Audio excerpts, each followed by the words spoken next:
She had been only 19 when she first came to the Christ and asked him why. It would have been her second child.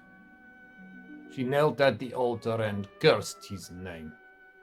"You kill my children, you are no lord to me."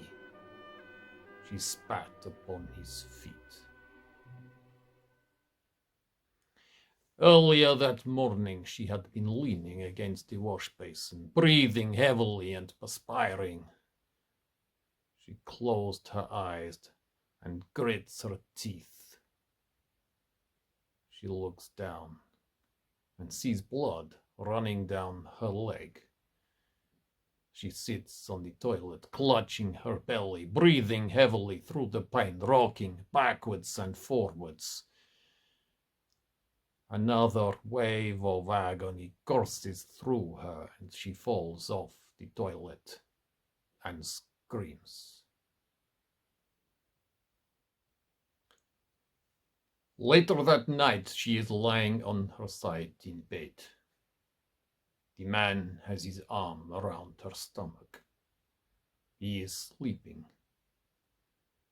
She is lying there, eyes wide open, staring at nothing.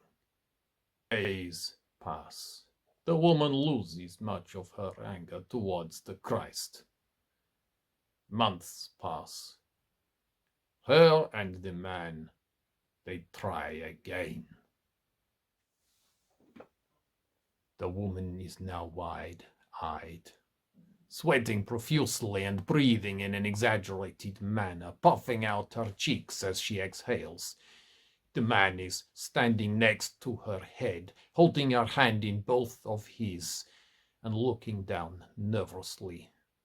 The nurse is dabbing her forehead with a towel. There is a doctor in between her legs.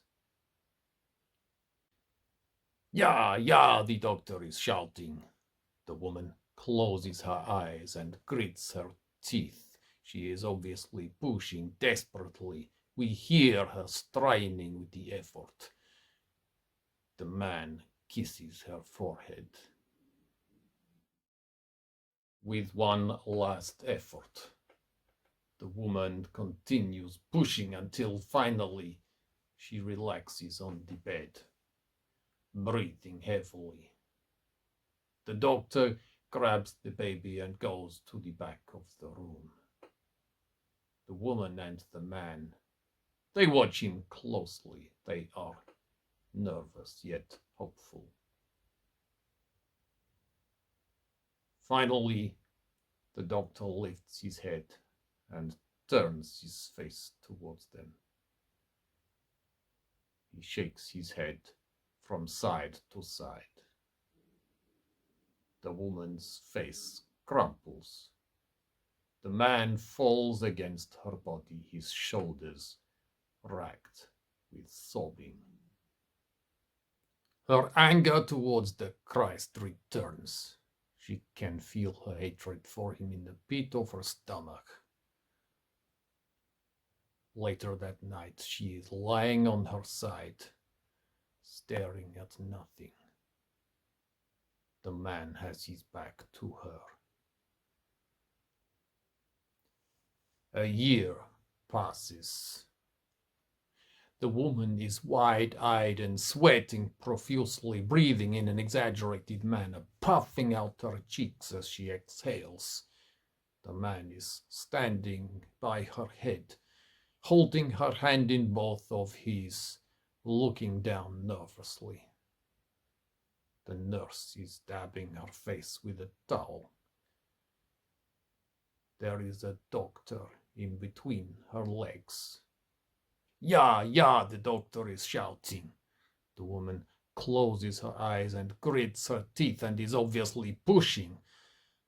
We can hear her straining with the effort. The man kisses her on the forehead. With one last effort, the woman continues to push until finally she relaxes back on the bed. The doctor grabs the baby and takes it to the back of the room. The woman and the man, they watch him closely. They are anxious, yet hopeful. Finally, as the doctor lifts his head, we hear the sound of a baby crying. He turns to face the man and the woman and smiles.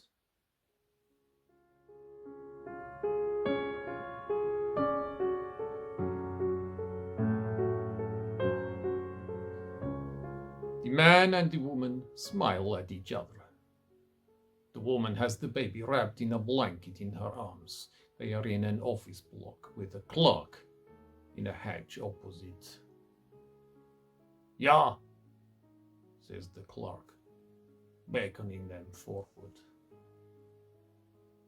The man and the woman both rise. They go towards the clerk, who has a sheet of paper in front of him. The man takes the pen and writes his signature, handing the pen to the woman, who does likewise.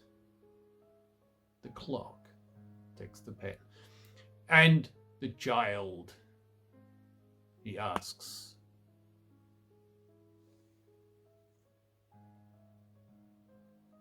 "Joseph," replies the man.